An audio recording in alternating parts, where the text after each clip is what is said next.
Greetings, everybody! We are back with a new episode of Three Men and an Anime.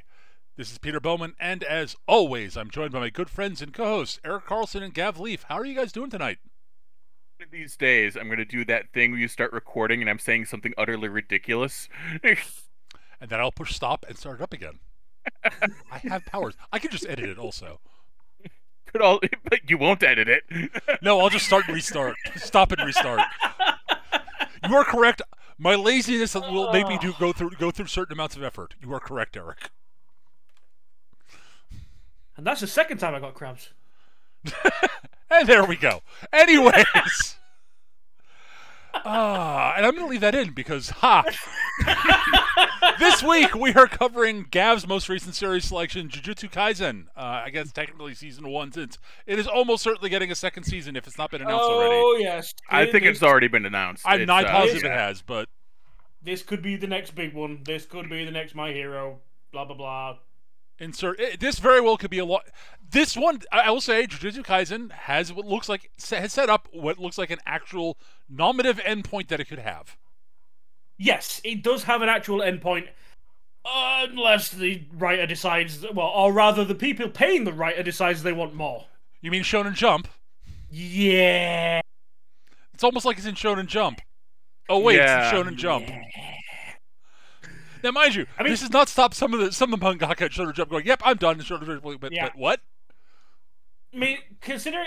Okay, without going through the story or anything just yet, based on what's happened this season, at least, you got to think there's going to be like maybe 4, 5 seasons, possibly. That sounds out of the arc that we know we're in right now.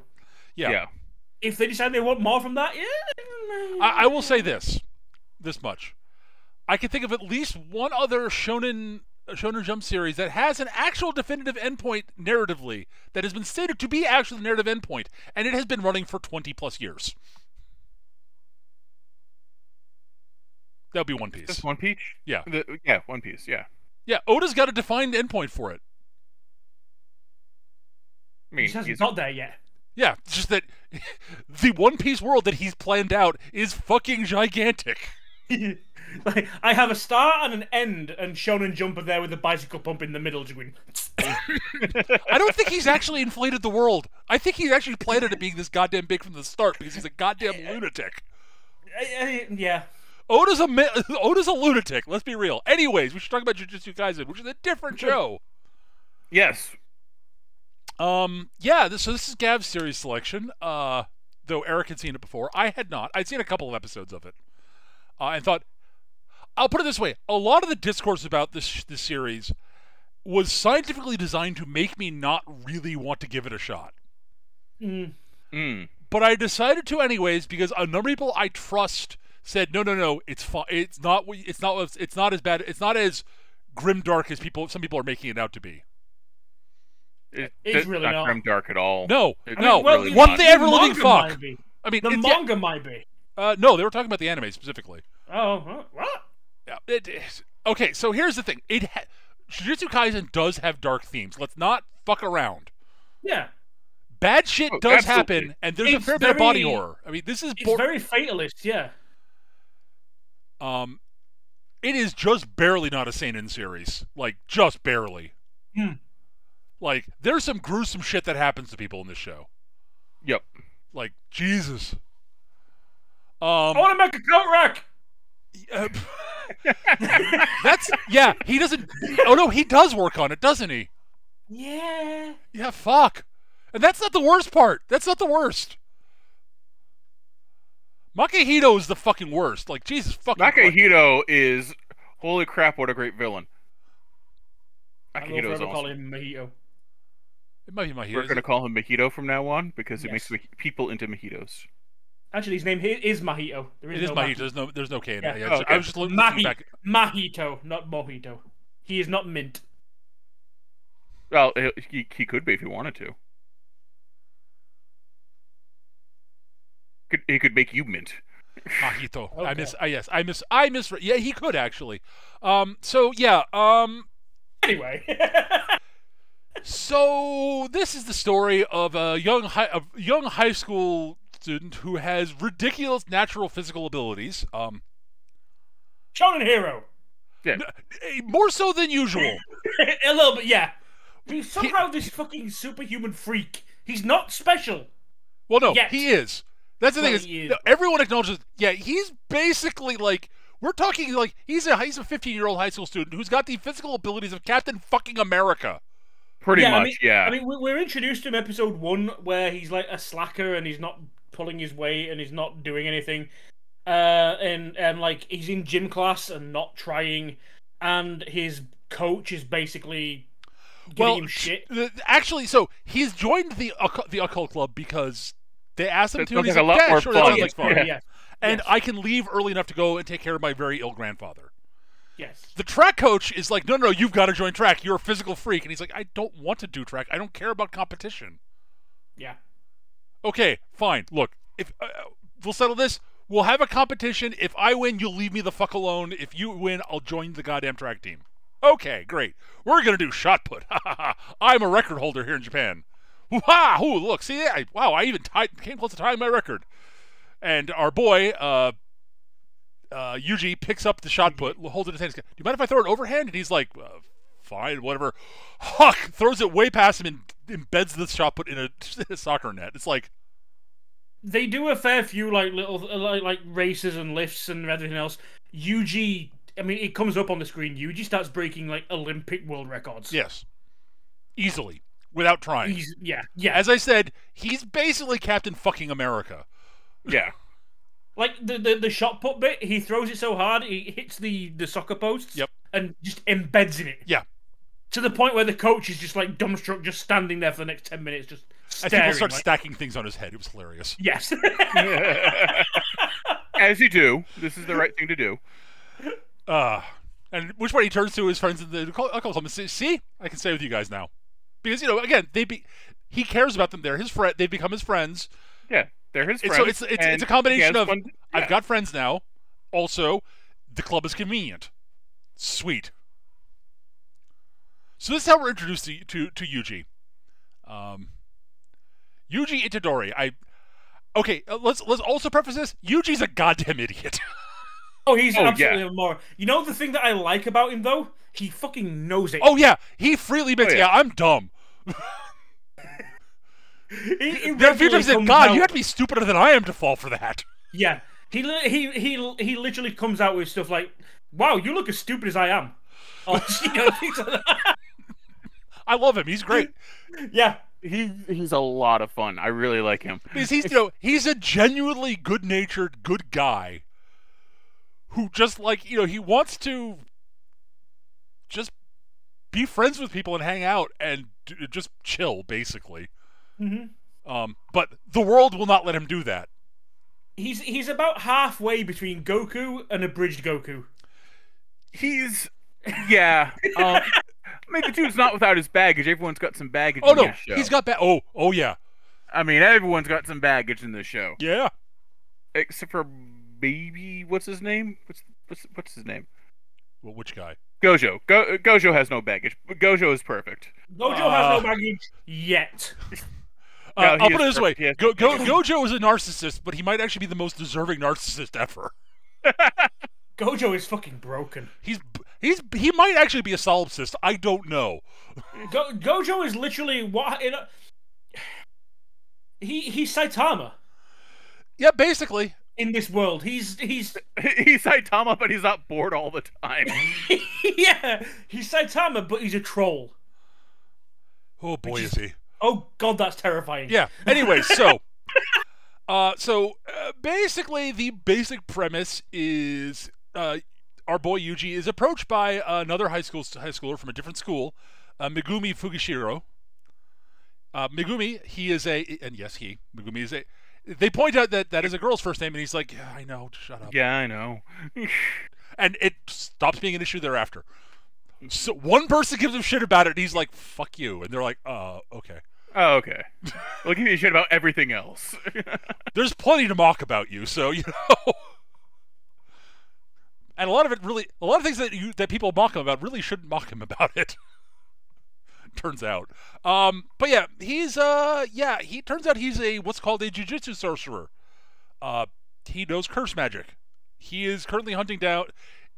That's a thing we'll get to in a minute. He's hunting down a cursed object, a very, very, very, very powerful one, which apparently was on Yuji's school grounds. And he goes, aha, okay, it's in this thing. I can read the cursed energy off it, open the box, and there's nothing in here. The fuck? Someone nicked the thing. Yeah. Why would you nick the thing? Wait, I'm detecting the cursed energy coming from over there. Oh, it's that guy. Okay. Hey, you, Mr. Yuji, dude. Hey, dude, I got to talk to you about this thing. Where are you off to? I've got to meet up with Grandpa. I'm running late. Okay, dude. How fast do you run? But he actually walks with him, and he meets up with him at the hospital, and he says, "Okay, so the cursed object thing. Oh, that thing. Yeah, it was it. Yeah. That was in the thingy. My club asked me to get it, the alcohol club. Yeah, if you want it, I guess, but it's not in my bag. What do you mean? I can read the cursed energy off of your bag. Well, you can look. Why is it not in the bag? Well, I said I got it for the club. They got it back at the club room. Huh. What are they gonna do? I don't know. They said something about opening it. Oh God, no! Yeah. Well, this is the thing. Like, again, this whole you're gonna hear the word curse a lot today. Yes. Cursed energy and all this mumbo jumbo it's essentially what it sounds. It's everything that you might think of, like bad luck, bad omens, evil presence, spirits, ghosts, blah blah blah. All of that is basically rolled into the guise of cursed energy. Yeah, curses will often manifest as gribblies. Basically, yeah, but essentially they can also leave an influence. If an item is suitably evil, it will draw energy towards it and manifest, well, as Eric says, gribblies. And the fact that this cursed object is not only powerful in and of itself, it's leaving residual energy powerful enough that he can track is also a worrying sign. But it's bound worrying up. Enough that it's obviously there. I can sense it. No, it just sat here for 5 minutes. Fuck. Yeah. Also, fortunately it is currently wrapped up in almost impenetrable ancient jujutsu sealing papers that unfortunately are breaking down and might actually be unwrappable now. That was part of the reason we were going to go recover it, because we were worried the seals might be breaking. I'm going to go to your clubhouse and help go see if I can get it away from your friends before they open it. Where did Yuji go? Oh fuck! How fast do you run? Oh yeah. So yeah. I believe this all happens after Yuji's. I believe Yuji's grandfather has died at this point. Is the thing. He's that's the whole reason Yuji's at the hospital right now. Is that he just got the call that his granddad died. And he's like, who's his only family?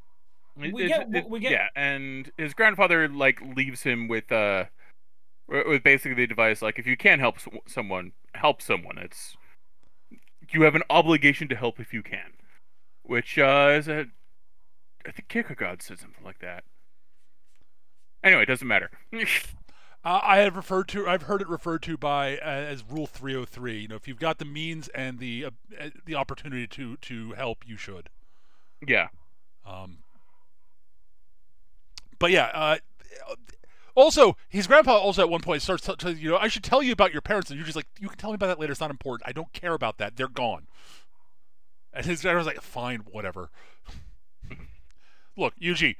Be good to people, help people out, so you at least have people around when you die, unlike me, who's going to die an old, cranky man who's got nobody around him except his grandson. What, I don't count?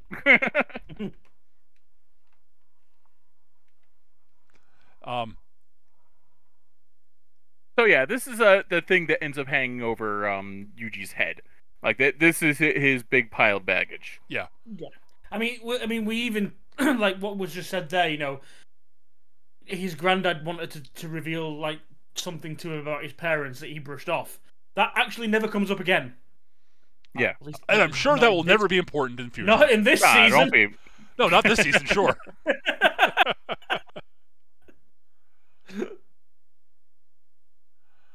But yeah. So yeah, naturally, of course. Yeah, his clubmates have started unwrapping the thing, and Gribleaf starts showing up, which they can't see because they cannot perceive cursed energy. and bad shit starts. Lots of bad shit starts happening. Yeah, the Grizzlies basically start trying to eat them. Basically, Things get all Cronenberg. the first time, Yes. yeah, the first time we see the cursed spirits attack, I was kind of worried it was setting the tone for the show. we were starting to start, it's like it's a slippery slope from where you are right now down to Urotsuka Doji. It's like settle. Here's the thing, like these two are sitting there like, uh-oh, and I'm sitting here bouncing on my chair going, yes, yes, yes.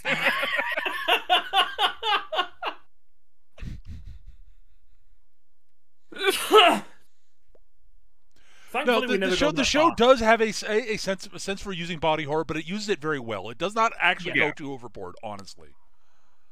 Which I appreciate. I have appreciation for body horror if it's done well and used appropriately. Too much in that baseline, I don't. It's like I lose interest. I find it more useful. Lose interest. Yeah, no, I find it much more effective in doses as opposed to all the fucking time. I feel the same way about gore, honestly. Oh yeah, absolutely. Yes. At any rate, yeah. So it's October. This is true. So yeah, Megumi's like sort of dealing with the Grizzlies, and it's like, oh god, like I'm not sure I'm gonna be able to save this girl who's being eaten by one of them. Fuck. What am I gonna do? Oh shit, she might just have to die. That sucks, but like there's only so much I can do. Cue Yuji come crashing through the wall, boot kicking the monster, grabbing the finger thingy, which is it's a finger, the cursed object, sort of mummified finger, grabbing it and basically saving the girl, getting her aside and going, okay, yeah, now you Grizzlies, come chase me. Wah! And Megumi's like, the fuck just happened? He straight up Kool-Aid man his way in. And oh yeah! Yeah. No, it came in through the window. The Kool-Aid man happens later. Oh yes. Yeah, he kicks through the window, yeah. He has a habit of not using doors. What, like a peasant? Like Dr. Doom. At any rate, so yeah, he heads up on they end up on the roof, and unfortunately they attract a very powerful curse monster. Which is Megumi's like Megumi might not be able to Megumi is very powerful and he can't handle this. And so like Yuji can sort of has a feeling for where things are, but can't really see it because again, not actually a curse user.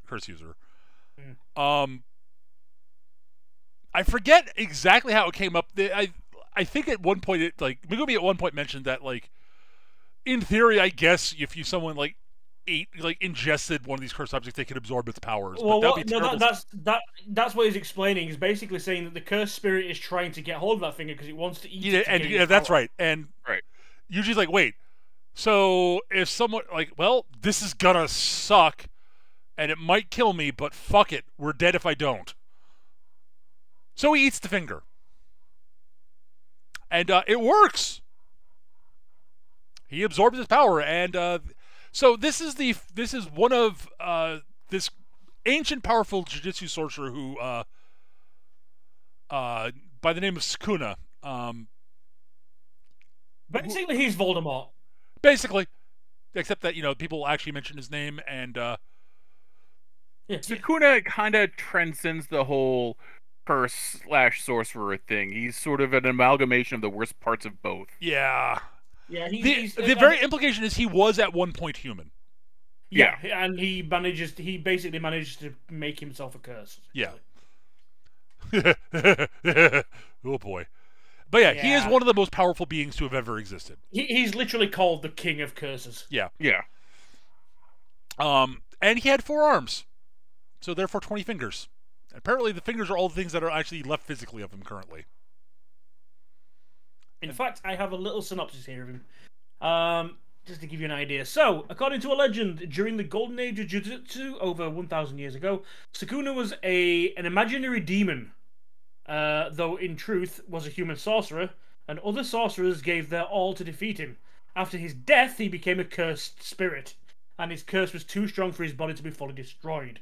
Hence the fingers. Yep.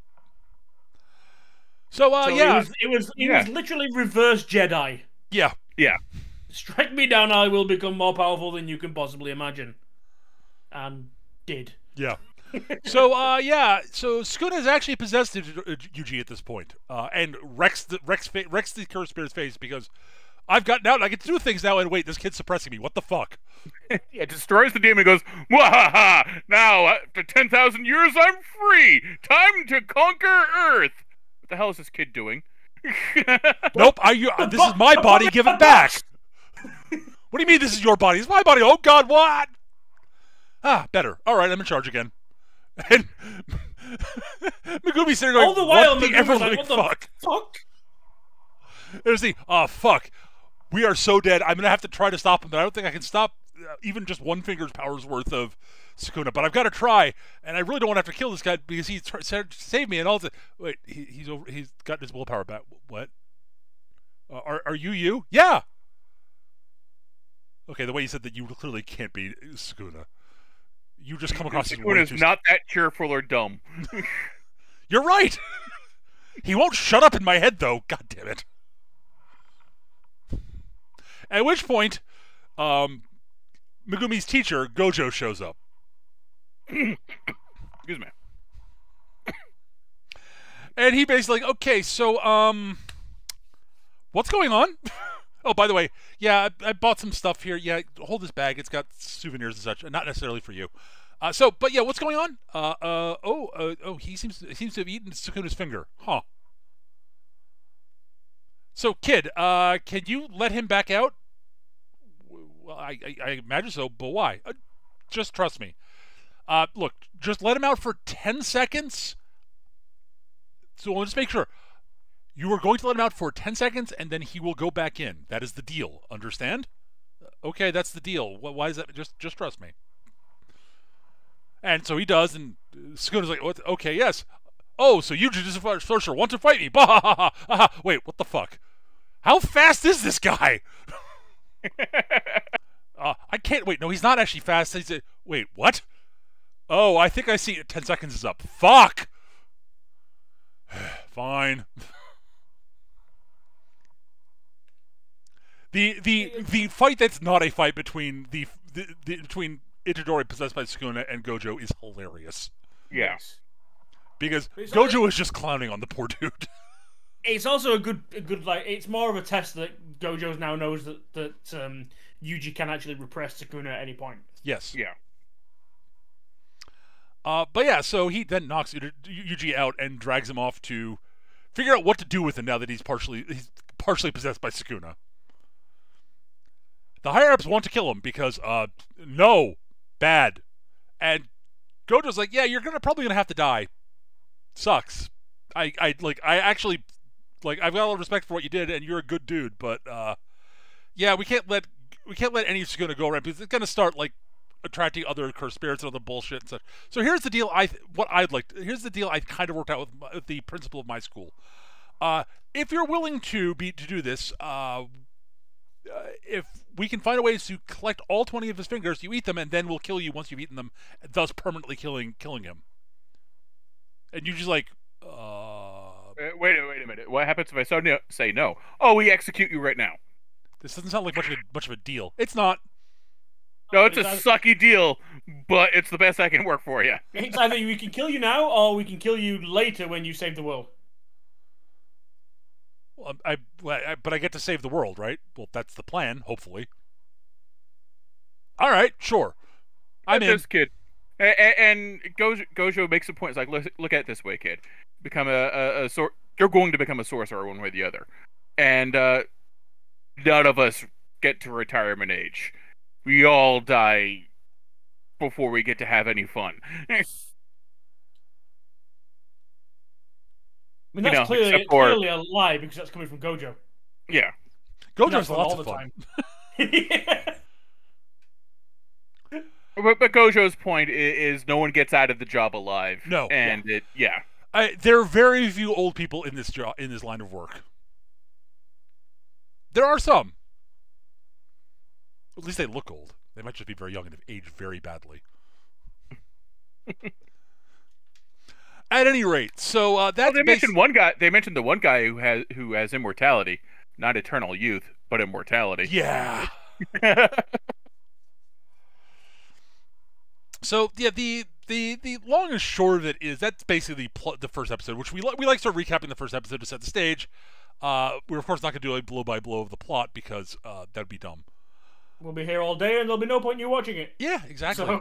So... Long story short, though, so before we get into like actual meat of the plot, I'd like to sort of quickly say that I think all three of us do like the show, and if you are interested in hearing us talk about it, interested in like watching the show without us spoiling anything about it, you should probably pause us now, watch the series, and come back later.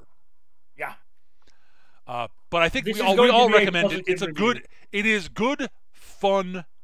It is a good, entertaining show. With mystical kung fu martial arts bullshit insanity. There's cool. The animation's gorgeous. Absolutely gorgeous animation.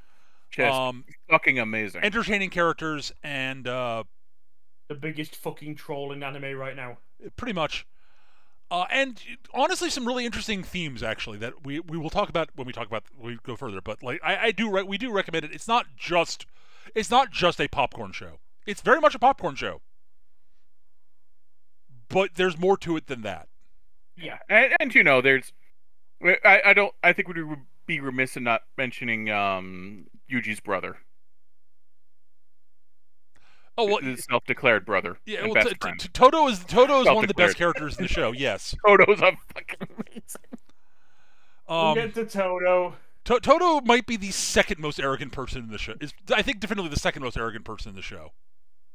Yeah, actually third. First place is basically a tie between Gojo and Sukuna. Their egos alone. Yeah, fair enough. Their egos alone are superpowers. Yeah, basically. Yeah. I mean, actually, Gojo's position, it kind of is. So yeah, basically the ongoing plot of the show of this season is there's a group of fully sentient curses who are looking to wipe out humanity, so that curse spirits will be the only sentient beings on the planet. They're being assisted currently by an evil jujutsu sorcerer, and some psychotic other human jujutsu sorcerer types. The kind of people who are attracted to cursed and dangerous objects. The one who's everyone in the show, but you know what I mean. The main dude in charge of the main human dude in charge. I can't remember his name off the top of my head, but he is Suguru Geto. Oh, Geto, yeah. Geto, yeah. Yeah, Geto. We don't know what his actual plan is, but I'm certain he's got more up his sleeve than just letting the curses wipe out all humanity. Yeah, I will say this is very much a season 1. Yes. Oh yeah. There is a lot that is left unanswered. This is not a self-contained kind of thing. It's like there is definitely more after this. If this doesn't get a sequel series, it's a criminal act that needs to be punished. It needs to be more. This is not a finished story by any stretch. No. Not even a little bit. No. So basically, these guys are their plan is we're going to. So basically, Geto is he's the one who's sort of doing most of the planning for them, and he's like, okay, so what you guys are going to need to do is we found out about this whole Yuji Itadori situation. I've got a mole, we need to get Yuji on your side, and Sukuna on your side, because if Yuji's not on your side, then you're not going to get bad shit will happen. If Sukuna's against you, well, then you're fucked. Yeah. But you can in theory get them over to your side. So, Sukuna at least. Then there's Gojo. You need to find a way to take him out of play. You cannot kill him. That's not a good idea. It's a great idea, but we're simply not capable. I can totally fucking kill him. No, you can't. Try. You'll fail, but you can try. Gojo, he's like, okay, look. So the curse in question says, okay, so roughly how many fingers of Sukuna do you think I'm worth? Oh, probably about 8. So yeah, I could totally take Gojo. No. No, we're going to trap him in a box. That is my plan. You've got this cool ceiling box? Yeah, why don't you just give it to me for my collection, and then I'll go kill Gojo? No, you're not listening.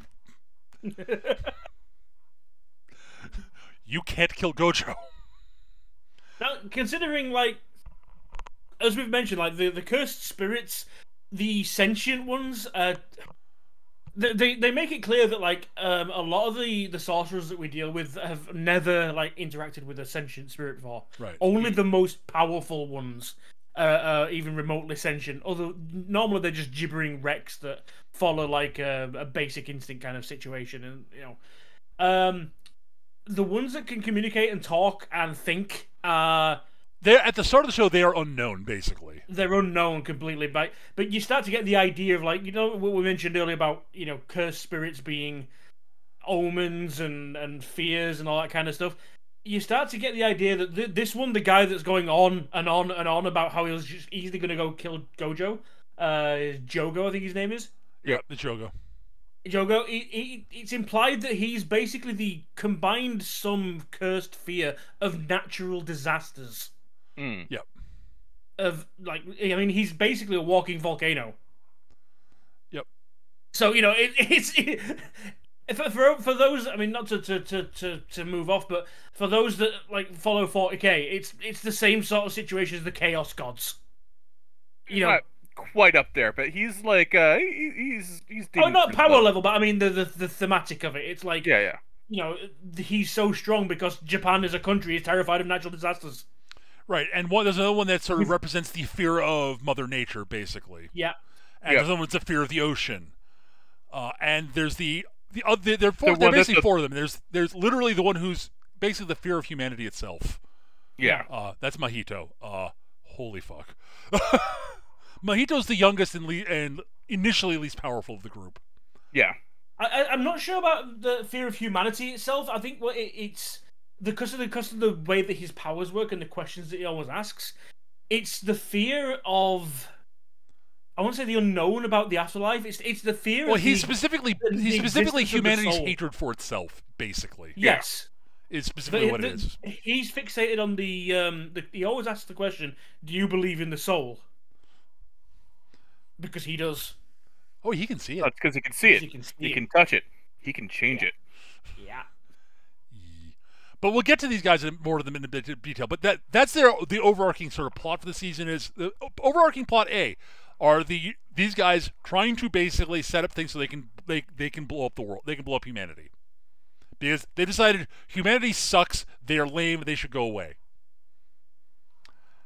The other sort of ongoing story is our boy Yuji is now enrolled in Tokyo's Jujutsu Sorcerer School. Tokyo Prefectural Jujutsu High School. Where he gets beat up by a fucking teddy bear. He gets beat up by a teddy bear.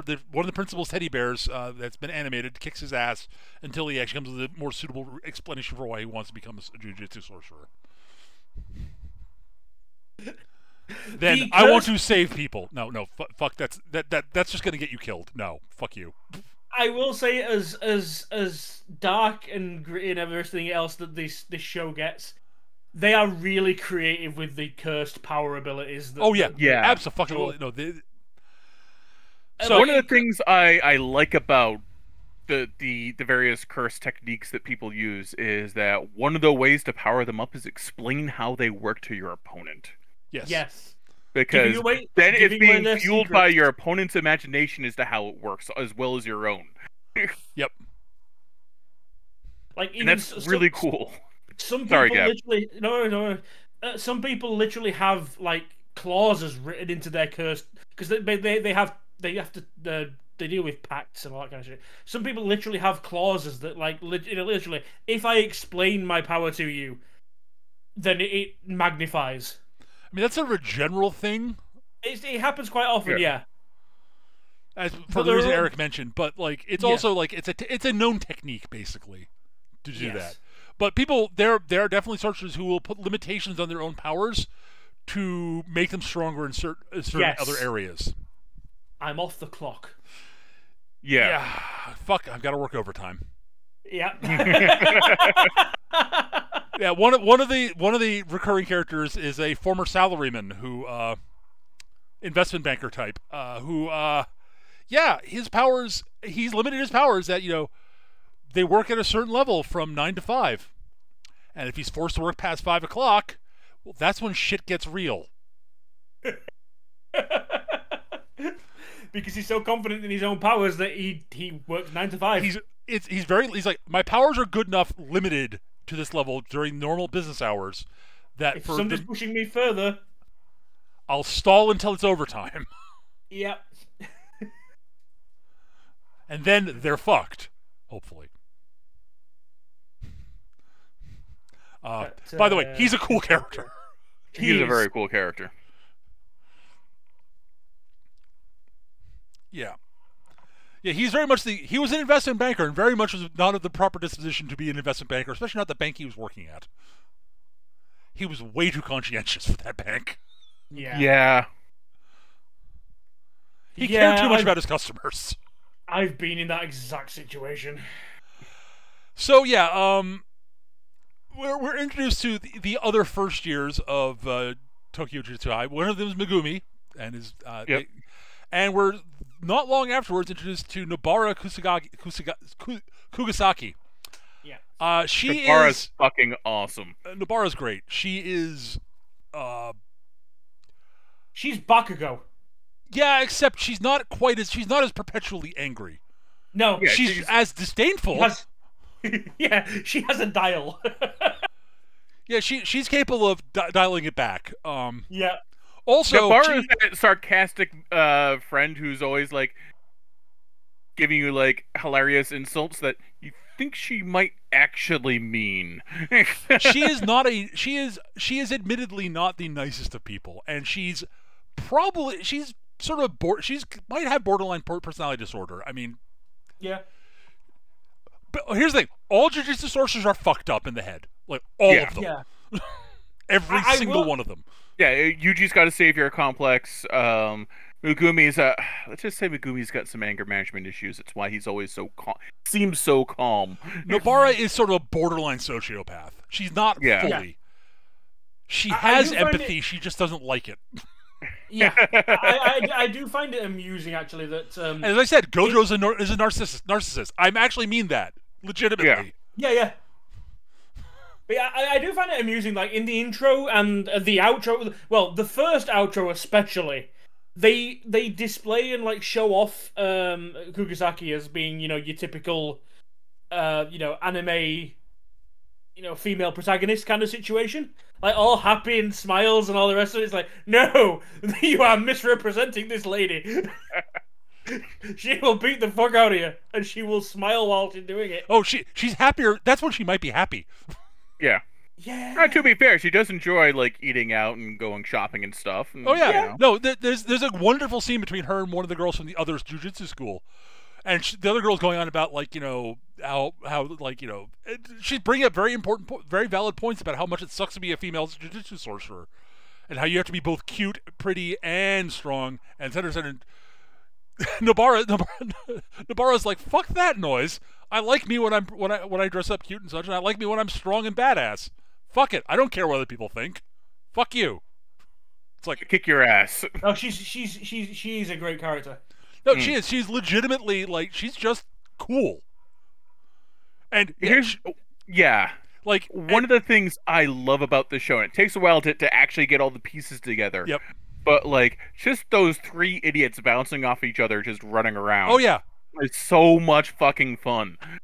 Yeah, like there's a wonderful line Nobara has actually near the end of the season where she talks about how she generally doesn't. She basically decided she doesn't want to focus too much on like over much on saving people that she doesn't that have not actually she's not sort of set a seat aside for in her life. She said, and then there are people like you who bring their own chair, chuck it to Yuji. She's like, very clear that I would never let you in on my own, but you basically pulled up a chair, sat down next to me, and I'm come to the conclusion that fine, fuck it, you're part of my life now. Yeah. You're one of my droogs, fine. There is one thing that the show does, and at the end of every episode, there's like a little comedy skit they do. Yep.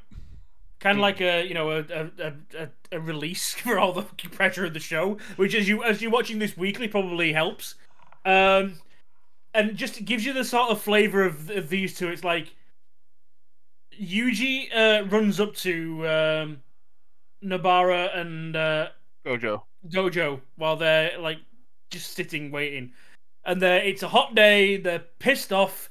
It's warm, sweaty. They're just like, "Oh, leave us alone." And it's like, "No, you've got to come right now." Just, dude, it's too hot. Go away. I don't care what it is. And it's like somebody's hitting on Megumi. Cut to smash cut. They're running down the street. And they all show up to fuck with him. Fuck with him. Yes. To the point where like they start like heckling him and like. Well, they all show up basically. All run up and act like his lovers. It's hilarious. Yeah. Including Gojo, who apparently goes and buys a new fucking outfit on the way. He gets changed. And he goes and buys a suit. And he comes in all bishy as fuck. And Gojo's pretty fucking bishy at the best of times. Man has very pretty eyes. Really does. Which you almost never see. The woman sitting there with like one of those like desperately trying not to laugh smiles during all of this, and Megumi turns to her and very calmly goes, "And that's how you get to the train station from here." And she walks away and turns and looks at the three friggin' idiots. Who are all dying of laughter at this point. Because it's even funnier that she was just asking for directions. Yeah. Nobara and Gojo turn to Yuji and he just shrugs at him. He's like, well, I don't know. Looked like she was hitting on him. She might have been hitting on him and he didn't notice because that's Megumi. Because that's Megumi. He is an idiot. But yeah, watching these four, especially. I will say, Gojo's not an idiot. He's just so arrogant. He comes across as one most of the time. He's just down to get it. He's just down for idiocy.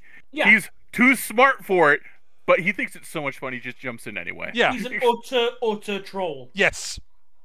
See, and this is stupid. He's in on the joke. But this is but it's going to be hilarious.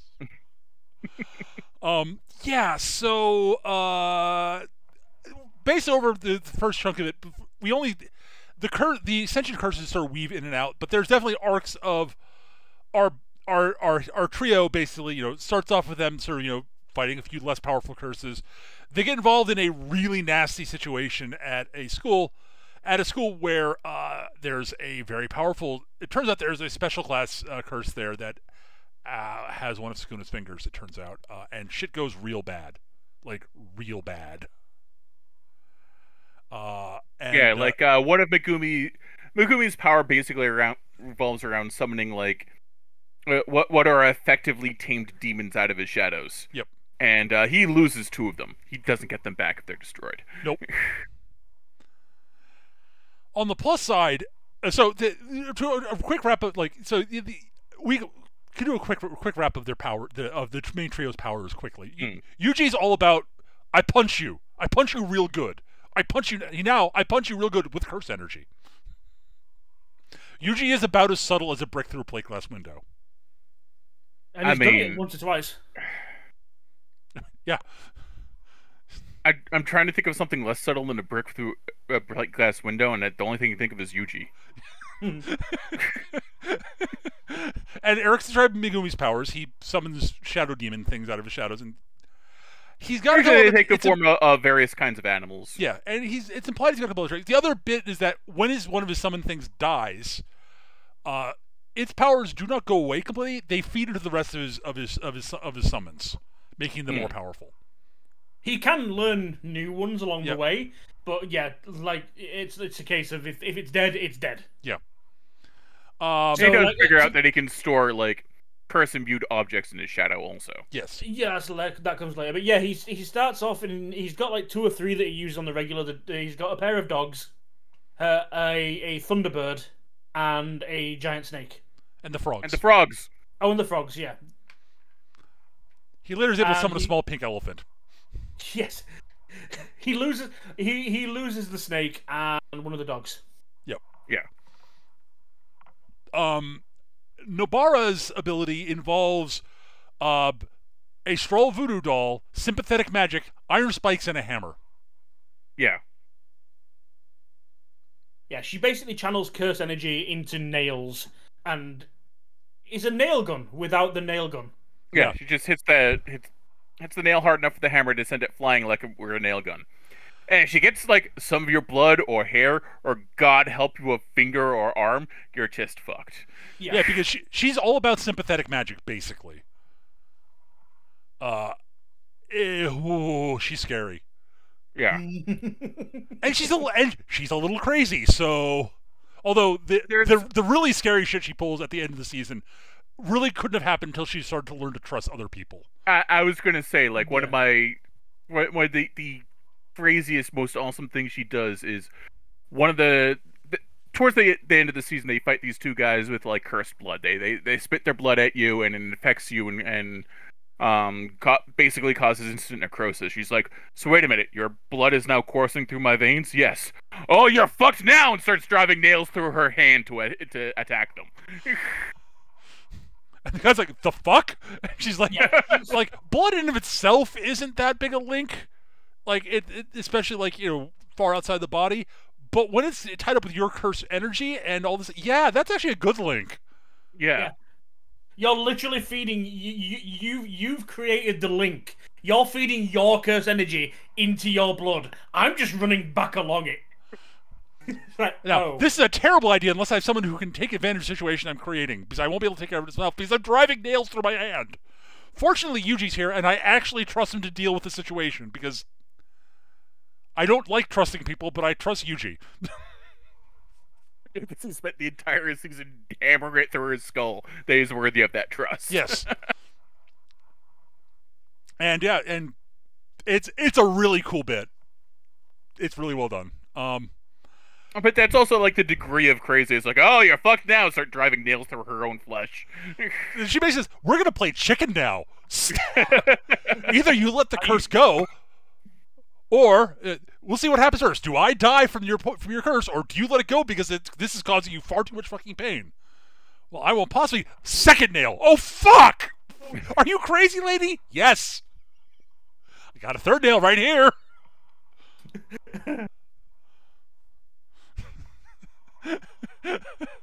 love Nobara so much. She's insane and she's awesome at the same time. One point for another thing to indicate how awesome Nobara is. That there's a bit where they have this like inter-school like competition thing, and some of the other people from the school are basically like giving them shit and trying to show how badass they are. And her whole reaction is, "I like your skirt. Give it to me." I'm trying to bully you. I don't care. I like your skirt. Give it to me. But she's complaining about the fact they don't have a summer uniform at the moment. Yeah. It's like, this outfit's hot. Wait, you get a summer uniform? Fuck you. Give me a uniform. I'll also say, one thing I like about Nobara is that we meet the second year students, and one of them is named Mai. Mai is the second years are all cool. Mai is like easily my favorite of the second years. And that means she is outclassing fucking Panda, and I love Panda. And Panda's a fucking panda. Maki. Mai is the asshole sister. Yeah, Maki. Maki is great. I love Maki. Maki is amazing. Maki is quite possibly one of my favorite characters. Oh, she's great. She's become a Jujutsu sorcerer entirely out of spite. Yes. She's amazing. When she explains this to Nobara, she's like, "Oh, I like you." Oh, we're friends now. We're besties. You can't stop it. There's this whole like almost feudal clan society in the background of the whole Jujutsu thing. Yep. And she was born to a clan. The biggest important clan. The biggest and most important clan without any actual ability. Yeah, she and her twin sister were born. Her twin sister has a minuscule amount of curses. She has none. Yeah. What she has is superhuman physical abilities. Yeah, like she wears glasses not because her eyes are bad, but that's the only way she can see the curse energy. Everyone else just sees it anyways. But she needs to wear the glasses. Yeah, she is literally the only person in the show who can physically hang with Yuji in terms of just raw physical ability. Yep.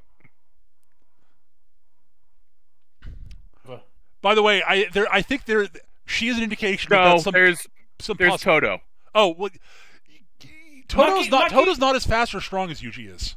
Maki isn't as... The thing is, Maki isn't as physically strong, but she has far better technique. Oh yeah, no, She's faster and she's quicker than Yuji is. Yes, she's faster and she's a weapons master. Like she's a master. Yeah, she's a weapons master. Give her any kind of melee weapon and she's a fucking blender. Oh yeah, she's awesome. But yeah, she and Nobara become Nobara basically the best is Nobara gets into it with Maki's sister Mai, who goes to the other school, and like Mai sort of this is the one that she demands the skirt from because, and Mai's like, and Mai sort of gets in close and Nobara looks at her, he's like, you know, I was right. Maki is prettier than you are. Yeah, Mai is. What's wrong with your skin, girl? It's like, oh. You're not getting enough sleep. Yeah. It's like, oh my god.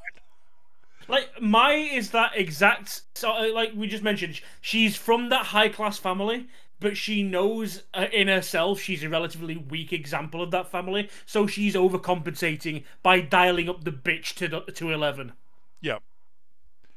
And that's the thing about Nobara also. Like, she's really good at, like, zeroing in on someone's insecurities and she's exploiting the fuck out of it. Yeah. Yeah, she's great fun to watch. I think in real life I'd probably shove her in a wood chipper. Yeah. But dear God, I love watching she's someone I would hate unless I happen to get past the initial stage of horribleness. Like, if you actually get past that, she's actually... It's like, oh yeah, she's still doing the thing. Yeah, okay, yeah, Nobara, fine. like we mentioned, like Maki. But I agree with you. Yeah, 9 times out of 10, yeah, wood chipper. Maki does come across as a bit of an asshole at the start, but she's an asshole in the way that this is a very dangerous job. I'm going to train you by hitting you with a stick until you can avoid me hitting you with this stick. She's a hard ass. Yeah, she's a hard ass, but she does it from a place of, I want you to get better because this is a dangerous fucking job. Yep. She's not an asshole. No. Yeah, whereas Nobara is an asshole, but she's an asshole with an actual heart. Like, she legit does, like, she genuinely does want to help people. Just, she's a prick. Yeah. An entertaining one, but she's a prick. Panda is a giant ball of bonhomie and wonderfulness. Panda is amazing. Panda's a panda. He's except when he's not a panda. Well, he's technically what's called a cursed doll, in that he's a He's basically a panda golem. Yeah. Basically, the headmaster that we mentioned earlier. His technique is basically take inanimate objects and imbue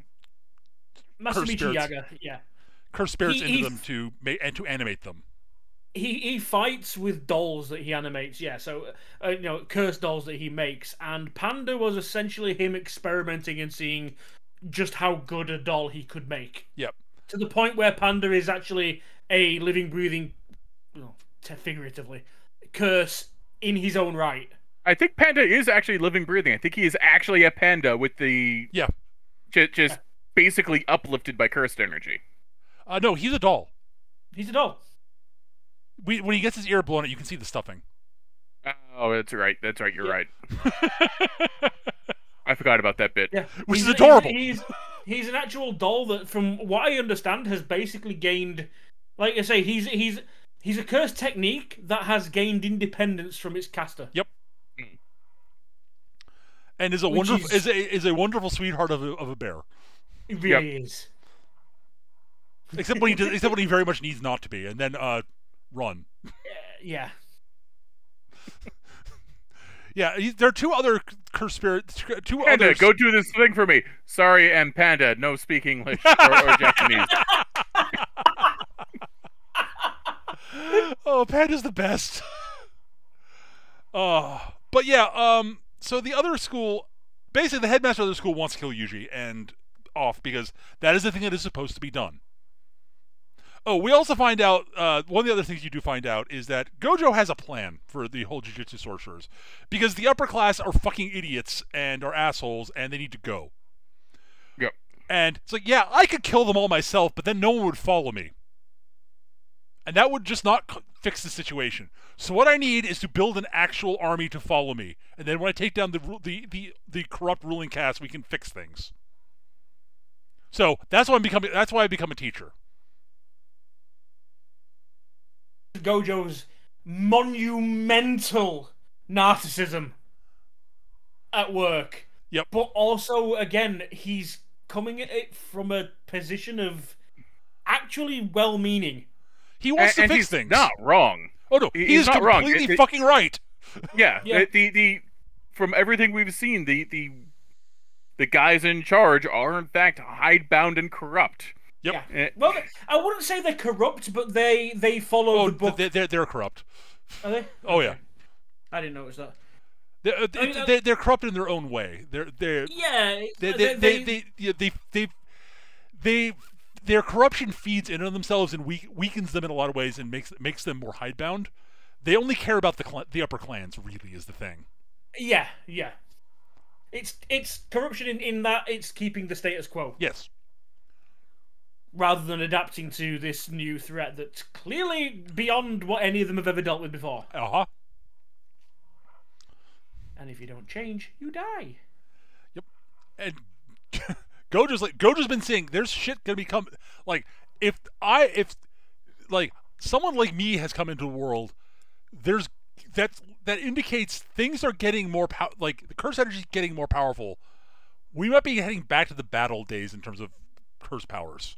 Yeah, he literally says, "Look, it's no like coincidence that I was born, Schooner is back in the mix, and somebody like Yuji has also been born, and somebody like Megumi, because they do mention that Megumi's got all this potential and he's supposedly we start seeing some of it at the end of the season. Yeah, and then you've got other guys like with comparable power, guys like we've mentioned Todo. Todo.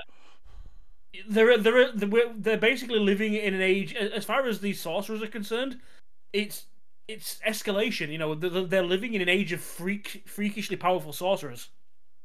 And no one's, at least no one in the clans, at least, are asking the questions, why is this happening? Right.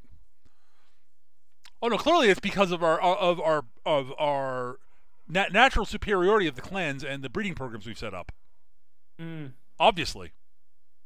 It has nothing to do with anything else. At any rate, back to the sentient curses who are walking around. Yeah. Yeah, so that's sort of the overarching plot of the show.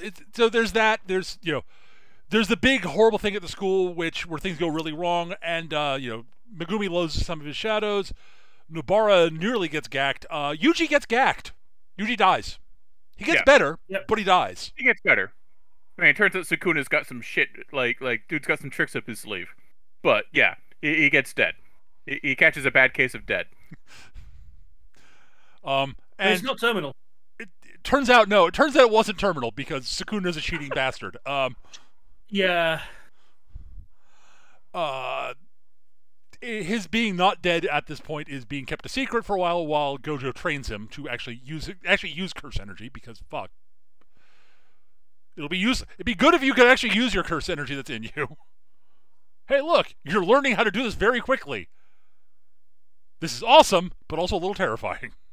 Yeah, they do mention that he's managing to manifest curse energy and throw it around, but it's kind of like, he's hitting people with the fire hose. Yeah. He's not really got any control over it. It's just... And so that's one of the things that... Let me put it to you this way. Everyone's making beautiful ice sculptures. He's splashing around the kiddie pool. I mean, that kiddie pool happens to include a high-power hose, but he's splashing around the kiddie pool. Yeah. But yeah, so they're keeping that a secret. This is where we actually get to see Gojo actually fight for the first time, and he's fucking broken. Yeah, he fights Jogo, and Jogo is very lucky that he's not dead. Yeah. I mean, first, something happens that would Gojo Gojo could have killed him, but like actually he's like, okay, no, I need information for you, so I can't kill you right away.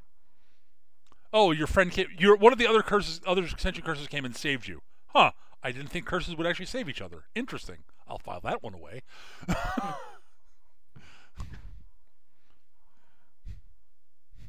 Yeah, Gojo's basically just ahead for a while. He gets better. Yeah.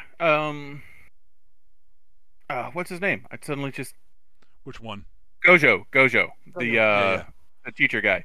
Yeah, his power is basically manipulate space, like how close you can get to him, and how far away things are. He can. Yeah, nothing can touch him if he doesn't want it to. Yeah, it's ridiculous. Basically, things will keep having the distance between him and them indefinitely. Yep. If you move only half the distance towards something and keep having that distance, you will never actually reach your target. And he can adjust the scale of where things will stop. Or advance. He's got a lot of powers. He basically defines his power as infinity. He's not entirely wrong. It's spatial manipulation. It's a very basic core, but that can lead to a whole lot of what you can do with that kind of power. Like, for example, again, one of these comedy skits. You've got a bit where the principals of the two high schools are talking while they're watching ants, like doing what ants do, and Gojo like just in the middle of this conversation just walks in laughing his ass off, stomping all over the ants. And as he walks away, you realise he was using his powers and never actually touched them. Yep.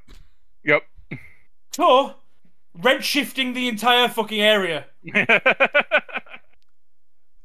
Don't be ridiculous, Gav. He blue-shifted the other half of the area. Then blue-shifted the other half and purpled everything. Yeah. No, he... Yeah. He controlled space to the point where he red-shifted and blue-shifted at the same time. I'll put it this way: there's a concept in this called of a technique called domain expansion, which we're not going to get into the full details of it because that's complicated and not important. It is sort of the ultimate technique, largely. Essentially, you can trap your opponent in a bubble of your personality. Yeah. Gojo's is basically the total perspective vortex. Yeah. You see everything and yourself in relation to it, and you're fucked. You're done. Yeah, your brain can't comprehend it. Yeah. You can't move. You're experiencing time at a standstill and at extreme speed simultaneously. You see everything and nothing. It is infinity. You're fucked. Your past, your future, everything. Do not pass go. Do not collect $200. Yeah, you're experiencing every moment of your life at the exact same time. So, yeah. Also, every moment of the universe at the exact same time. Oh yeah, everyone else too. Yeah.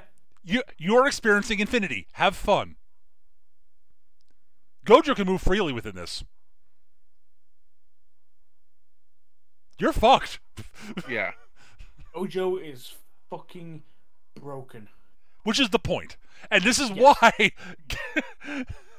This is why they need to put him in a box. It's like, this is why Geto's like, no, we are not going to fight him. We're going to lock him away. Because you can't fight Gojo.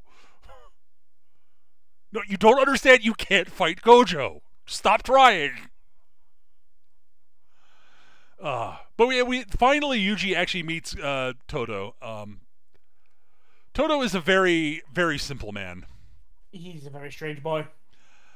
He knows what he likes, and he knows what he doesn't like, and he is a very, very, very, very, very powerful individual. He's a third-year student, but is effectively a Class 1 sorcerer, which means he can take on special curses on his own.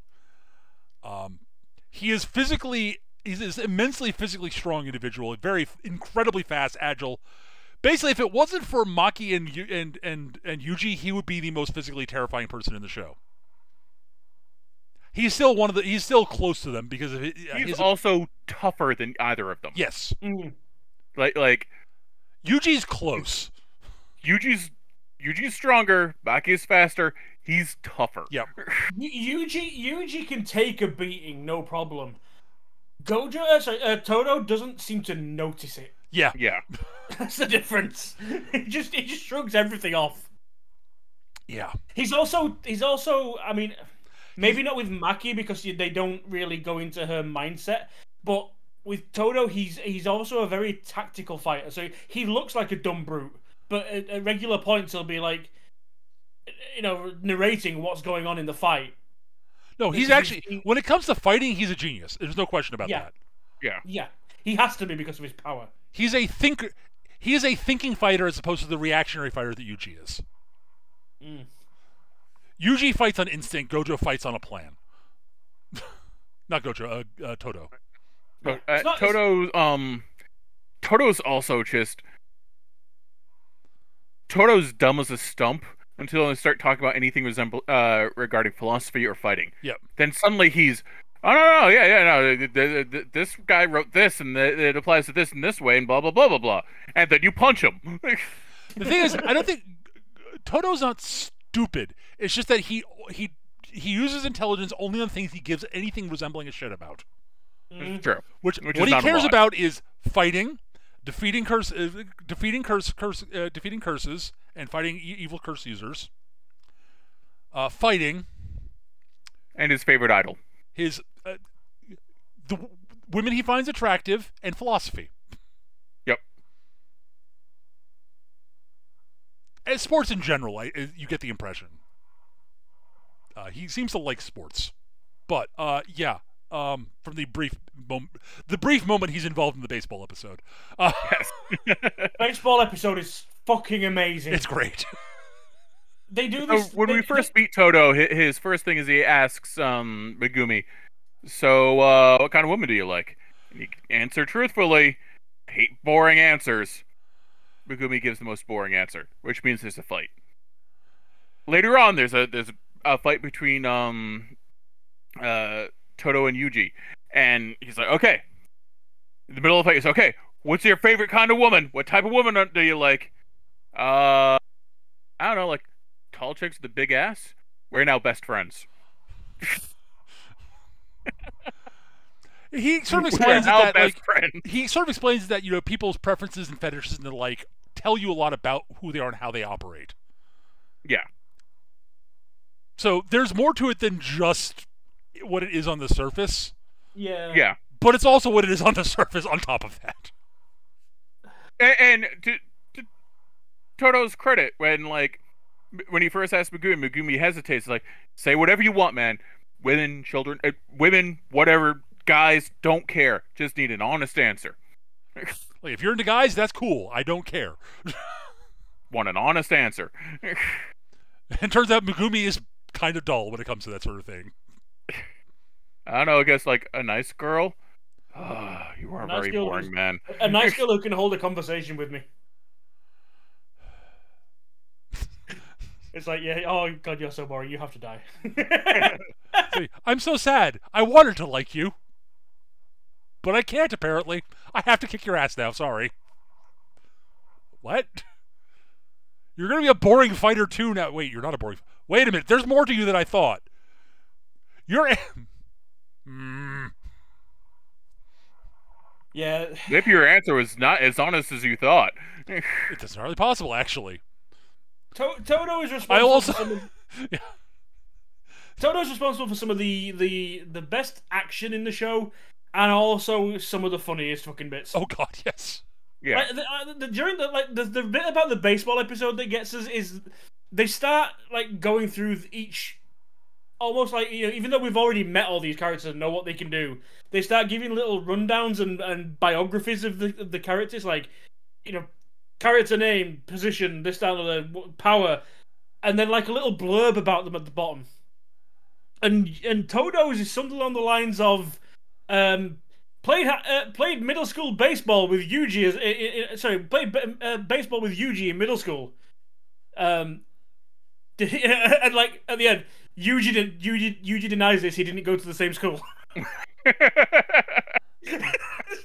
Well, Gojo sort of built this fantasy in his head after talking with Yuji and fighting him for a little while that they're brothers. They're brothers. They went to the same school. We've always been best friends. And Yuji's like, we haven't. I mean, dude, you're cool I and all, but yeah, you're a good dude and all, but last week we've known each other for a week, dude. calm down, dude. Calm down. Like, I only vaguely remember our conversation. Yeah.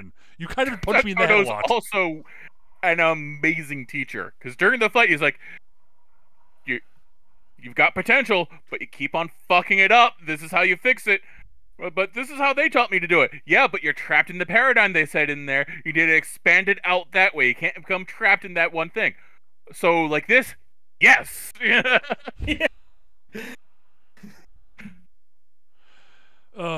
So yeah, that's largely what the show is. Like the art, the tournament arc where they're the school tournament arc is amazing. Because it doesn't last as a tournament for very long until weird shit starts happening. Bad shit happens, yeah. Bad shit happens, and then so the team battles went completely off the rails. So now it's individual battles. Well, it's not always individual battles. We pull it out of a hat. Okay, so they pull it out. Baseball. I thought you put in individual battles. We all put in individual battles. Everyone looks at Gojo. Gojo walks out the room. I have no idea how that happened. Oh, Gojo is such a fucking troll. He's the best. But yeah, no, it's a really fun show. I think that, is there much else we need to talk about? We should talk about Mahito. Oh, Mahito, yeah, we should. His overarching plan, because we've mentioned the more powerful curses, but there is an overarching plan. There's a reason none of these curses ever get offed. Yeah, as I mentioned, we got the overarching plan. Mahito's one of the 4 sentient curses we meet. He's the one that is sort of manifest of humanity's hatred for itself. Mahito is a walking body horror episode. So when he manifests, he's the only one that looks human. He looks like a relatively fit, svelte, even fairly bishy guy, but he's got lines that look like patchwork. He's basically a patchwork skin, basically. Yeah. And what he does is, his power is he can see and touch your soul and change it. And in changing the soul, you change what's outside. And yeah, if he touches you, he can change your shape. Including your thought patterns, your skin. You can turn you into a giant monster or a tiny little thing. He manipulate you pretty much as however he wants. He does this several times. It is terrifying. Yeah. He can change himself as he pleases, because he changes his own soul and changes his shape that way. He does some very cool, tactical, and just gorgeous things with it. But the scariest thing is, because he could see your soul, he could see exactly what's wrong, what's bugging you, and then lead you to go in the direction he wants just by being a nice guy. Yeah. Being the kind of nice guy you need so that you will go and murder a fuck ton of people because he thinks it's funny. That's why he's scary. Yeah. Yeah. Seriously, if he were a person, he'd be in charge of a cult. Yeah. He's terrifying. And we see him, there's an entire story arc where he does this to this one kid getting bullied in school because he's bored. Yeah. Well, it sort of it ties into an actual plan too, is the thing. Yeah, it ties in the plan, but I very much get the impression he started out with this kid because he was bored, and then he figured out how to slide it into the plan.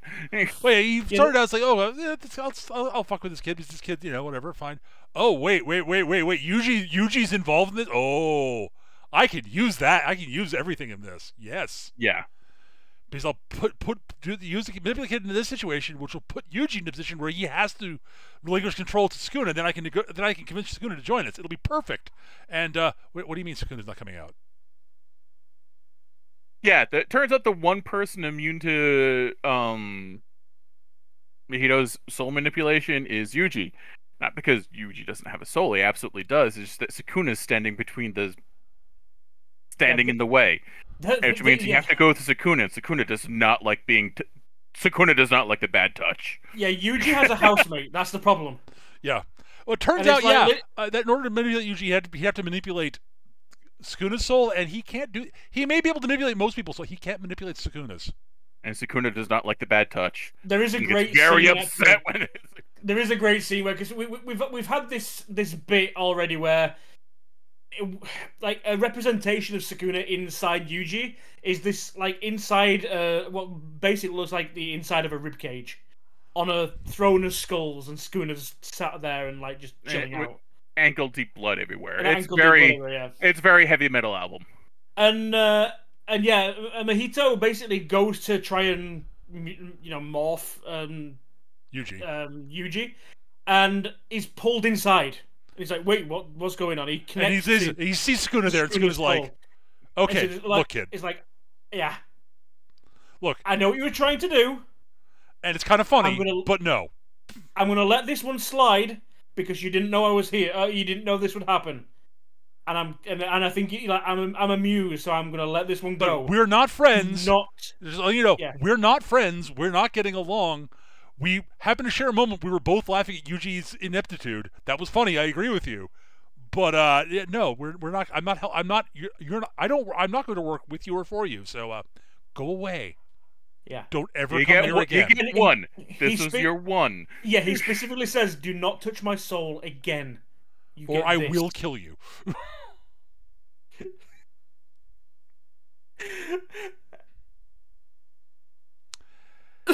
Yeah.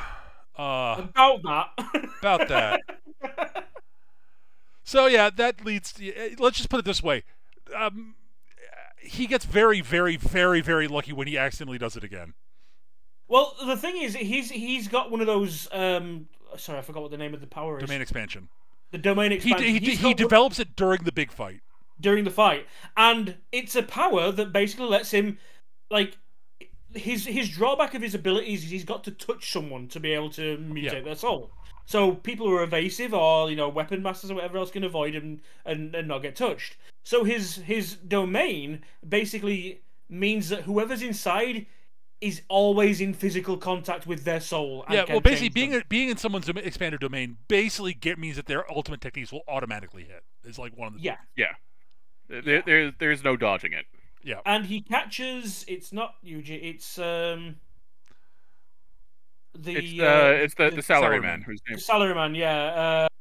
Nanami. Nanami. Yeah. He catches Nanami in it, and because up to that point they've actually been beating him. Oh yeah. And he ends up catching Nanami in it, and he's like, well, okay, well, Yuji's a pain in the ass, but I'm at least going to deal with you. Until Yuji breaks in through the outside, because you do see an actual physical, like, orb of curse energy, and they're designed to keep people in, not to keep people out. Yeah, it turns out that basically, see, why would you ever want to break into one of these things? That's stupid. Yeah. Yuji's exactly that stupid. Yuji's dumb. Yuji's dumb like a sack of hammers. So he breaks in to get his friend. And just as Mahito's doing the whole, like, I'm going to do the attack, and Yuji's in the way, and oh dear God! It's like, oh, I'm touching everything in my domain. Oh no. Oh no. No, Yuji's in here now. What? No, I'm touching Yuji. Oh no. Hi, Sukuna. I warned you. I know. Squid. He doesn't quite die. He gets very lucky. He gets very lucky. And manages to run away, badly beaten. But having learned some lessons. Basically, he like pops off like a bit of meat with his brain in it, and like leaves the rest of the body there to like get the shit knocked out of it. Yeah. But yeah, he basically, I lost badly, but at least I learned some lessons. Ow. I want to kill Yuji badly. I really want to kill him. I'm not supposed to. It's killing him is against the plan because that would kill Sukuna, but I want to kill him really badly. Oh, I'm gonna have to find a way for our plan to actually be able to kill Yuji afterwards. Oh boy. Well, maybe I can just make his life suck. Mm-hmm. I can do that. Yeah. But yeah, Yeah. Oh God. But yeah, it's yeah. Anyways, we should probably wrap things up Yeah. before we go too long. So basically, yeah, I guess we'll move into final thoughts. We'll talk about some of the things we do like about it in addition to what we talked about. But so it'll start with me, then Eric, then Gav. Because Gav's selection, he gets the final word. Yeah. So I really liked Jujutsu Kaisen. I'd heard that it was a lot of people were going on about how dark and disturbing it was. It wasn't as dark and disturbing as people were making it out to be. There's darkness to it. There's no question about that. There's some disturbing bits to it, absolutely, but that's not the entirety of the show. And it's a lot of fun. It's a very good show. It does a lot of things very well. It is, at its heart, a pretty stock shonen series, but it's executed extremely well. And I love a lot of the ways they sort of explain a lot of the classic shonen tropes of, suddenly the hero has a emotional breakthrough and therefore he's more powerful. Yeah, that actually makes sense within the context of the way curses work and curse magic works. Like, oh yeah, sudden realizations about yourself and such. Yeah, that actually makes sense. Like those sort of things would actually be breakthroughs for your actual and like explaining your powers actually makes sense in the show, and like all this. It's they really thought this shit through, didn't they? Huh. And like people's powers are often really tied to who they are as a person. Like the fact that Yuji's powers are so straightforward and unsubtle are largely due to the fact that that's who Yuji is. Mm-hmm. Everybody's abilities tie largely into who they are, and I think that's actually really cool.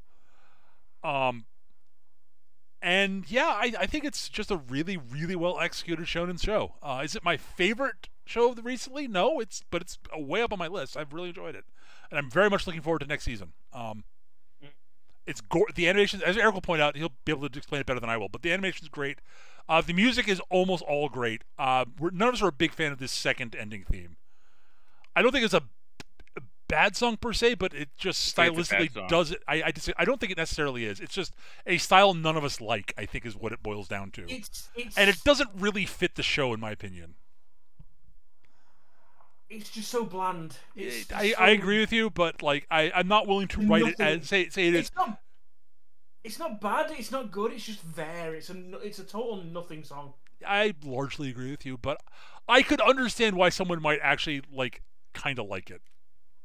I can't imagine anyone saying it is their favorite song, though. It is. There's not enough to it to be someone's favorite song, in my personal opinion. I also can't imagine anyone saying it's their least favorite song. Like it's their most hated song, because again, there's not enough to it to hate. It's just sort of yeah, which is kind of insulting, honestly. Compared to that first opening song, which is fucking earworm, absolute. The other thing I will say, the most frustrating thing about the ending theme musically is the visuals for the second ending are fucking fantastic. Yes. Yeah. It's so frustrating. Anyways, but yeah, the music overall is very good. The voice acting is fantastic. I suspect the dub is also good from what I've heard. I've not heard the dub, so I can't comment. I don't know if there is a dub even, actually, I'm thinking about it. There is, but it's only recently been announced. Oh, okay. So yeah, I've not heard it, so I would not be surprised if it ends up being good. But I very much liked the show. Very much liked it. The voice acting was, as I said, great. Sound work is great. The character designs are fantastic. It's just a good show. I highly recommend it. Check it out. Over to you, Eric. Right, so I also really enjoyed this show. Watching all the characters bounce off each other is just a load of fun. Mm-hmm. It's got a lot of really cool, interesting themes that we didn't get into because, well, then we'll be here all night, honestly. Mm-hmm. The animation is gorgeous. Like it never. I mean, the animation quality will change as the show goes on. That happens with all shows. They save the budget for the big flashy stuff, but it never drops below very good. And there are times where it's just like, top tier, like, why isn't this a movie type of shit. Like, Yeah. like some of those fight scenes, the one of the Todo and Yuji fighting the tree demon is just holy shit, that was gorgeous. Yeah. Or Mihito Yuji and the Salaryman, like, wow, just amazing stuff. And the character designs are, like Peter said, the character designs are all good. Particularly like Gojo, not Gojo, the volcano demon. Like, he is, yeah, he's right. yeah, he Jogo. is just Jodo. He is just goofy enough, but he's kind of goofy, but still actively threatening, and that's just a combination I really like, and it's really hard to pull off. Yes. Yeah, like the way it explains away its typical shonen tropes, because it has them, and it's just like, no, here, this is why everyone explains their fucking, like, technique they're using. Not only is it so that the viewers can understand it, but because it actually powers it up because it's fueled by two people's imaginations instead of just one. Which is a really cool idea. Yep. Like, yeah, there's a lot to like about this show. It came out of one of the best seasons of anime ever, so I don't know if it's the bestest best that was ever the best, but it was really, really good. I definitely would say it's one of the best shonen shows I've watched. Yes, absolutely. So shonen battle series specifically. Like, some of the Griblies are goofy while still being kind of threatening. Some were just, well, hello, Mr. Cronenberg. Nice to see your nightmares here. And yeah, it gets the right amount of grimdark. Like, one of the things about grimdark that everyone forgets is that it's also kind of fundamentally silly. Mm-hmm. And this understands that. And also, it's not actually grimdark because, you know, people have fun. There's hope. Things are enjoyed. Yeah, that's the big thing that no one got across in the things I'd heard about the show before was there's actual goddamn fucking hope that, like, you know, Yuji's overall thing, it's likely he's going to end up dead, but there's hope he might at least save the fucking world. Like, like the good guys are allowed to win. There are, in fact, good guys. Yeah, there are actual good guys. At least so far. I mean, it could turn out to be that everybody's actually secretly evil, but, like, you know. I doubt it, but complex. Yuji is not complex enough to be sorry, evil. I'm not counting Yuji. I'm talking about everybody else. Yeah, it could turn out that Gojo is secretly horrifically is actually evil as opposed to just merely being a narcissistic good guy. Yeah.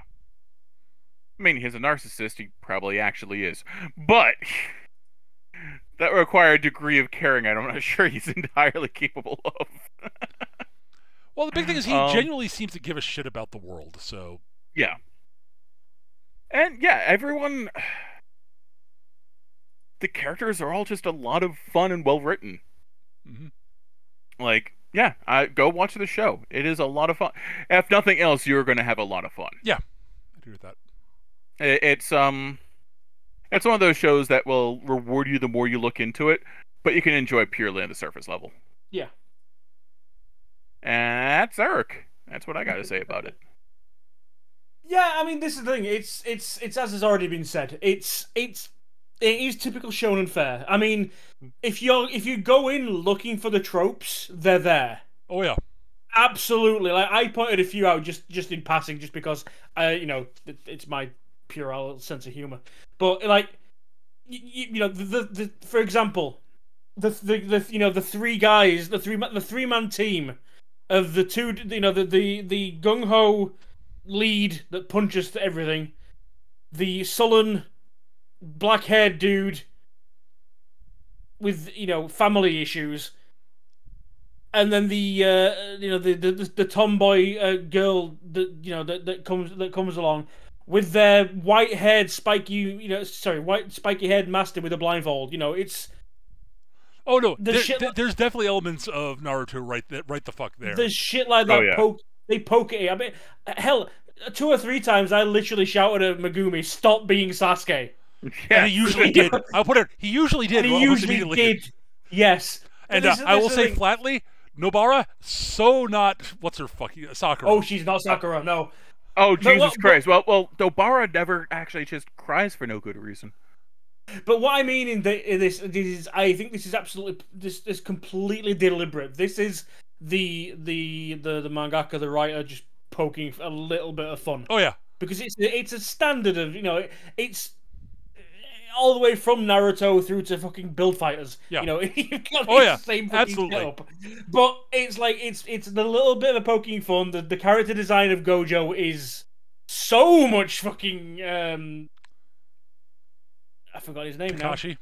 now. Kakashi, yeah. Down to the fucking the reason he wears a blindfold is because he has special eyes. His eyes don't give him powers in this, at least. They're just pretty. I've read forward, and apparently they do. Okay. But sure, whatever. I don't There's care. a reason. Oh, if I can just hint, there's a reason he can handle infinity and no one else can. Fair enough. But yeah, this is the thing. It's yes, it is a shonen show. It's right up there with all the other shonen shows that have ever shonened. And in some cases out shonens them. But it is clever. It's not just. It never just sits down and says like, right, now we are having an action scene. It's like, no. These are 2 characters interacting during a fight. Yeah. There is. Oh, I want to say one. Sorry, Gav. Go ahead. No, go on. I was just going to say one thing I forgot to mention that I think you're sort of leading into. I want to mention though, is holy shit, this show's pacing is very, very, very good. Yes. Yes. It is neither too slow nor is it too fast. Mm-hmm. There are a lot of shows that well, the problem with shonen shows is their pacing is glacial, so we're going to go fast all the time. No, not all the time, guys. You need to breathe sometimes. Yeah. The show gets that it needs to breathe. Like, that's one of the things I love about it. They have blow-off, quite easily recognizable blow-off episodes. The baseball episode. The baseball episode is definitely one. And it's hilarious, and it tells you things about the characters. Like, they make use of it. Like I say, those little bits at the end that are just tagged on. Yeah, they're there just for a laugh, but they also do tell you things. You see the progression of these guys getting along and learning and communicate with each other. You see, like even the second years that come in with them later, you see their initial meeting and being all like, well, okay, well, you first years, we're supposed to train you, we'll go easy, and then by the end of it, they're all droogs. They're all just, getting, I can't remember who it was now, but we mentioned that, I think it might have been, who was it? There was one character that basically we realized that Maki had accepted, so to speak, and like was saying, okay, you're on a level, and we realized that, oh shit, if Maki's saying that person is now legit, they're fucking legit. Yeah, I can't remember who it was, but Yuji, was it? It might have been. I mean, she basically accepted Yuji's part of the plan for the tournament. For the team battle, Yuji's perfect for this part of the plan.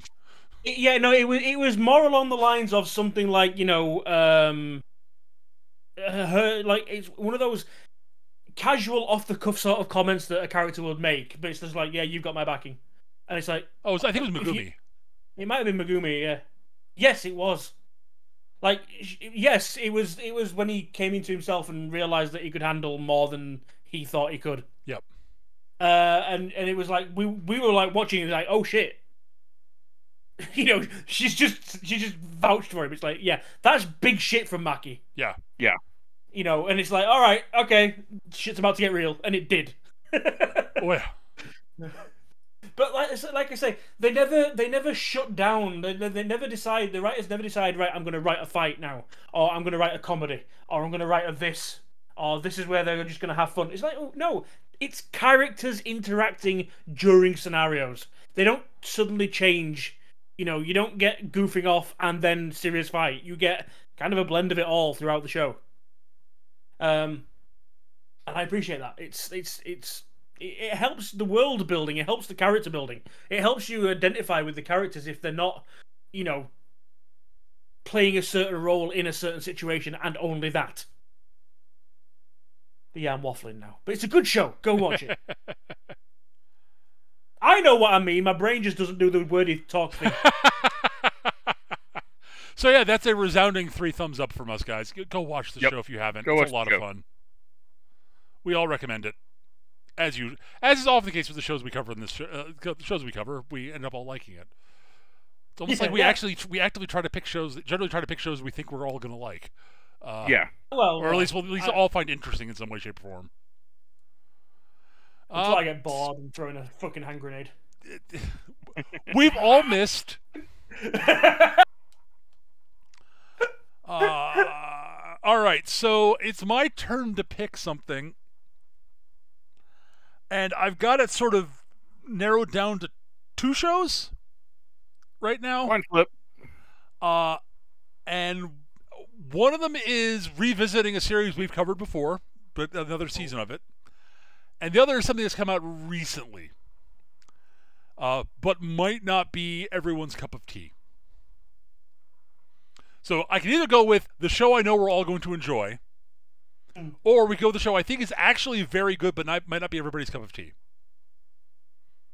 So the options are, and I'm going to tell you what the options are, and I will let you guys decide between the two of you which we're going to do. The options are the 3rd season of Slayer's Try, or Horimiya, which is it's a rom-com. It's a very, very well done rom-com,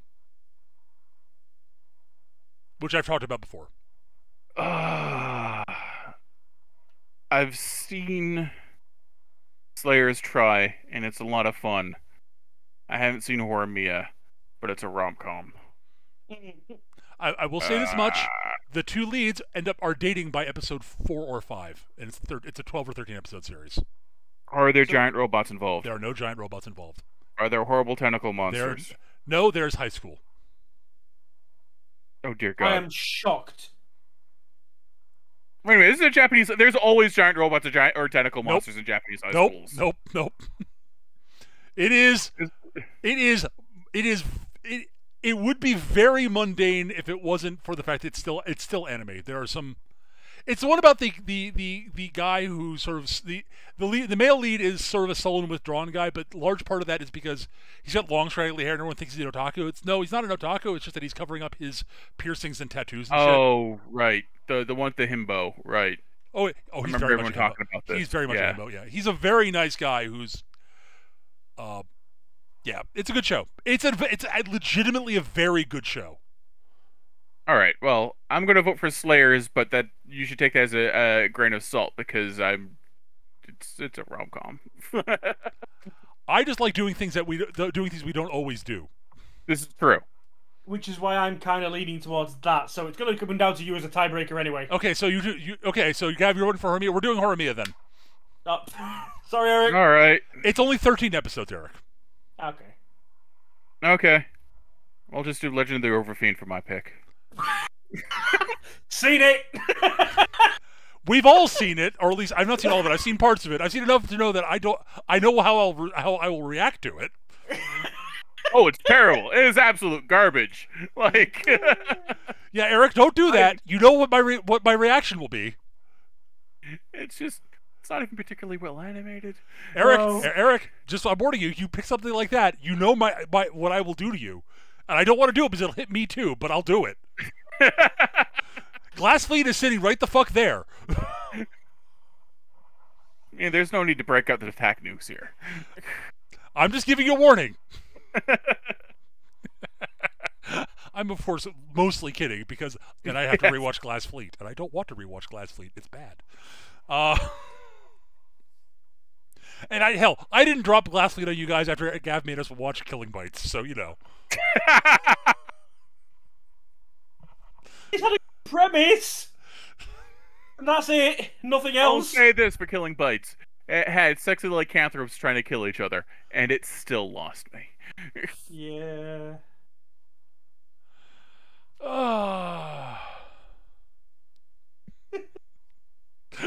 Both Eric and Peter have hands in their keys. Yes, Duane, we do.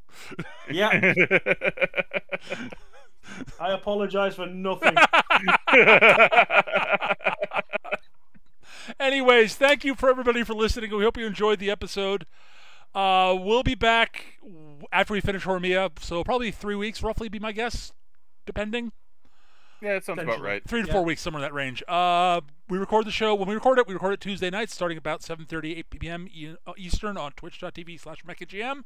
If you enjoyed the show and listening to it on YouTube, hit like, subscribe, hit the bell, all that jazz. Leave a comment.